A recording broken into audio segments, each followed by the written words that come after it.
Good evening বন্ধুরা, আজ ৮ December সোমবার। আজকের সন্ধ্যার বরাক তথা সমগ্র আসামের গুরুত্বপূর্ণ খবরগুলি হলো: আধার কার্ড প্যান কার্ড থাকলে সাবধান। যদি আপনার প্যান কার্ডের সঙ্গে আধার কার্ড লিঙ্ক না থাকে তাহলে দ্রুত লিঙ্ক করান, কারণ ৩১ ডিসেম্বরের মধ্যে আধার প্যান কার্ডের লিঙ্ক করা না হলে নতুন বছর অর্থাৎ ১ জানুয়ারি থেকে বাতিল হয়ে যাবে প্যান কার্ড। আয়কর দফতর এই নির্দেশ দিয়েছে। আয়কর আইনের অধীনে বাধ্যতামূলক আধার প্যান লিঙ্ক করা। যদি আধার কার্ড এবং প্যান কার্ডের লিঙ্ক করা না থাকে তাহলে প্যান কার্ড নিষ্ক্রিয় হয়ে যাবে। এরপরে আয়কর জমা দিতে, ট্যাক্স রিফান্ড, ব্যাংকিং ট্রানজ্যাকশন অথবা স্টক মার্কেটে বিনিয়োগ করতে সমস্যা হতে পারে। প্যান কার্ড নিষ্ক্রিয় হয়ে গেলে অনেক সমস্যায় পড়বেন আপনি, তাই আপনার প্যান কার্ডের সঙ্গে আধার কার্ড লিঙ্ক না থাকলে দ্রুত করিয়ে নিন।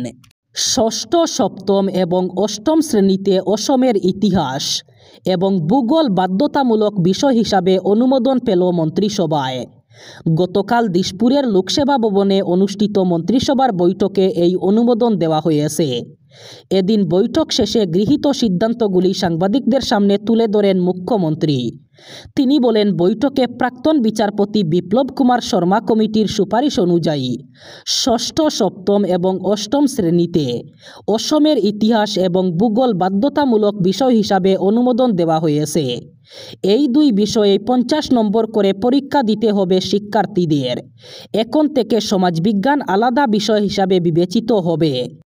গোয়ার নাইট ক্লাবে মাঝরাতে ভয়ঙ্কর অগ্নিকাণ্ডে মৃতের সংখ্যা বেড়ে দাঁড়িয়েছে 25 জনে, যাদের মধ্যে অসমের 3 জন। এদের মধ্যে 2 জন হচ্ছেন কাছাড় জেলার চা বাগানের বাসিন্দা। সরকারিভাবে যে 25 জন মৃত ব্যক্তির তালিকা তুলে ধরা হয়েছে সেখানে রয়েছে কাছাড় জেলার এই 2 ব্যক্তির নাম। এরা হলেন 24 বছরের মনোজিৎ মাল এবং 60 বছরের রাহুল তাঁতি। মনোজিৎ কাছাড় জেলার শিলকুড়ি গ্রান্ট 5ম খণ্ডের বাসিন্দা, বাগান কর্মী মনিলাল মালের ছেলে। তিনি এবং সেখানে রান্নার কাজ করতেন। তার মৃত্যুর খবর পেয়ে পরিবারের লোকেরা রবিবার দুপুরেই সেখানে পৌঁছান এবং মৃতদেহ শনাক্ত করেন। রাহুল তাঁতি কাটাল গ্রান্টের বাসিন্দা। তার পরিবারের লোকেরাও রাহুলের দেহ বলে চিহ্নিত করেন। আজ অর্থাৎ সোমবার বাড়িতে ফিরেছে দেহ। এছাড়া ধেমাজি জেলার মাটিকুলা এলাকার বাসিন্দা দিগন্ত পাতির এই ঘটনায় প্রাণ হারিয়েছেন। তার বয়স 30 বছর এবং দীর্ঘদিন ধরে তিনি ওই নাইট ক্লাবে কাজ করতেন। প্রকাশ করা হলো 2026 সালের ফুটবল ফিফা বিশ্বকাপের সূচি। আগামী 11 জুন থেকে মেক্সিকো সিটির আজটেক স্টেডিয়ামে উদ্বোধনী ম্যাচ হবে মেক্সিকো এবং দক্ষিণ আফ্রিকার মধ্যে। ভারতীয় সময় অনুযায়ী রাত 12:30 আরম্ভ হবে খেলা। 2026-এর ফিফা বিশ্বকাপের মুখ্য আয়োজক এবার আমেরিকা এবং সহযোগী আয়োজক কানাডা। আগামী 14 এবং 15 জুলাইয়ে অনুষ্ঠিত হবে সেমিফাইনাল। 18 জুলাইয়ে তৃতীয় স্থান নির্ধারণের ম্যাচ হবে এবং 19 জুলাই নিউ ইয়র্কের নিউ জার্সিতে হবে ফাইনাল ম্যাচ। লাউডস্পিকার বাজানো কোনো মৌলিক অধিকার নয়, এই যুক্তিতে মসজিদে লাউডস্পিকার বাজানোর অনুমতি দিল না বোম্বে হাইকোর্ট। স্পষ্ট ভাষায় আদালত জানিয়েছে, লাউডস্পিকারকে কোনোভাবেই ধর্মীয় মৌলিক অধিকার হিসাবে গণ্য করা যায় না। কোনো ধর্মগ্রন্থে লেখা নেই লাউডস্পিকারের মাধ্যমে নামাজ পড়তে হবে। মহারাষ্ট্রের গোন্ডিয়া জেলার মসজিদ গাউসিয়ায় নামাজের জন্য লাউডস্পিকার ব্যবহারের অনুমতি চেয়ে মামলা দায়ের হয়েছিল বোম্বে হাইকোর্টে। সেই মামলার শুনানিতে সুপ্রিম কোর্টের উদ্ধৃতি টেনে হাইকোর্ট জানায়, কোনো ধর্মই অন্যের শান্তি বিঘ্নিত করে নামাজ পড়ার অনুমতি দেয় না। লাউডস্পিকারের মাধ্যমেই নামাজ পড়তে হবে এই কথা ধর্মগ্রন্থের কোথাও লেখা রয়েছে, কোথাও নেই। এছাড়াও এই বিষয়ে সুপ্রিম কোর্টে আরও জানিয়েছে যে কোনো নাগরিকের শান্তিপূর্ণ পরিবেশে বসবাসের অধিকার রয়েছে, বিশেষ করে ছোট শিশু, বৃদ্ধ, অসুস্থ এবং মানসিক চাপে ভুগছেন এমন ব্যক্তিদেরও। টানা 6 দিনের বিশৃঙ্খলার পর যাত্রীদের টিকিটের দাম বাবদ 610 কোটি টাকা ফিরিয়ে দিল ইন্ডিগো। পাশাপাশি বিমান সংস্থার কাছে জমা থাকা প্রায় 3000 মালপত্র পৌঁছে দেওয়া হলো যাত্রীদের কাছে। বিবৃতি দিয়ে এই হিসাব প্রকাশ্যে এনেছে কেন্দ্রের অসামরিক বিমান পরিবহন মন্ত্রক। ইন্ডিগো জানিয়েছে পরিস্থিতির স্বাভাবিক করতে সব রকম চেষ্টা করছেন তারা। আগামী 10 তারিখের মধ্যে সব কিছু আগের ছন্দে ফেরানোর চেষ্টা হচ্ছে। রবিবার রাত 8টার মধ্যে যাত্রীদের সমস্ত টাকা ফিরিয়ে দেওয়ার নির্দেশ দেয় ইন্ডিগো। সন্ধ্যায় কেন্দ্রের অসামরিক বিমান পরিবহন মন্ত্রক বিবৃতি দিয়ে জানায়, এখনও পর্যন্ত যাত্রীদের টিকিট ভাড়া বাবদ মোট 610 কোটি টাকা ফেরত দিয়েছে ইন্ডিগো। বাকি টাকাও ফেরানোর প্রক্রিয়া শুরু হয়েছে। এছাড়া যাত্রীদের 3000-এরও বেশি মালপত্র ফিরিয়ে দিয়েছে বিমান সংস্থাটি। মুর্শিদাবাদের পর এবার হায়দ্রাবাদে বাবরি মসজিদ তৈরির ঘোষণা। 1992 সালের 6 ডিসেম্বর বাবরি মসজিদ ধ্বংসের 33তম বছরে এই ঘোষণা করলেন তেহরিক মুসলিম সাব্বানের সভাপতি, তেলেঙ্গানা মুসলিম জয়েন্ট অ্যাকশন কমিটির আহ্বায়ক মুহাম্মদ মুস্তাক মালিক। ঐতিহাসিক বাবরি মসজিদের আদলেই হায়দ্রাবাদে স্মারক বাবরি মসজিদ তৈরির ঘোষণা করলেন তিনি। প্রকাশ্য জনসভায় হায়দ্রাবাদে স্মারক বাবরি মসজিদ তৈরির ঘোষণা করেন মুস্তাক। তিনি বলেন, মুর্শিদাবাদে মুসলিমদের দেখলাম কাঁধে ইট নিয়ে 200 কিলোমিটার হাঁটছেন যাতে বাবরি মসজিদের প্রতিরূপ তৈরি করা যায়।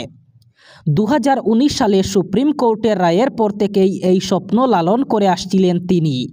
আল্লাহ চাইলে বাবরি মসজিদের স্মারক হায়দ্রাবাদে তৈরি হবেই। মুস্তাক আরও বলেন, শিলান্যাস যখন হবে সব ধর্মের মানুষের প্রতিনিধি উপস্থিত থাকবেন, এখানে ঘৃণার কোনো জায়গা থাকবে না। মসজিদ সব ধর্মের মানুষকে আমন্ত্রণ জানানো হবে। মসজিদ তৈরির কাজে বাধা পেতে হতে পারে, বিরোধিতা হতে পারে জেনেও আত্মবিশ্বাসী মুস্তাক। তিনি জানিয়েছেন 2026 সালের ডিসেম্বর নাগাদ শুরু হয়ে যাবে নতুন বাবরি মসজিদের কাজ। মুস্তাক জানিয়েছেন, হায়দ্রাবাদের স্মারক বাবরি মসজিদ শুধুমাত্র ধর্মস্থান হবে না, 1992 সালের দাঙ্গার স্মারক হয়ে থাকবে এই মসজিদ। এবার শেষ খবর।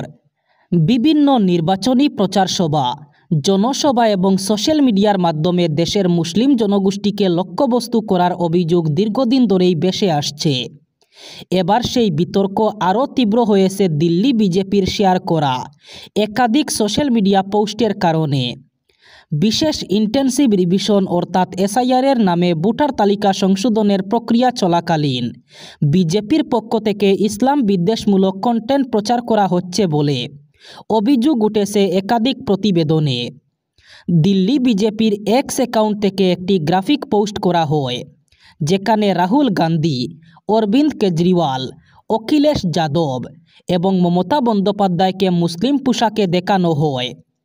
পোস্টটির শিরোনাম ছিল ঘুষপেটিও কা ভাইজান।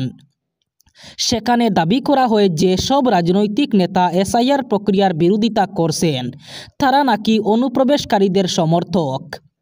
বিরোধীদের অভিযোগ, বিজেপি রাজনৈতিক ভাষণে অনুপ্রবেশকারী শব্দটি ব্যবহার করে মূলত ভারতের মুসলিমদের লক্ষ্য করছে।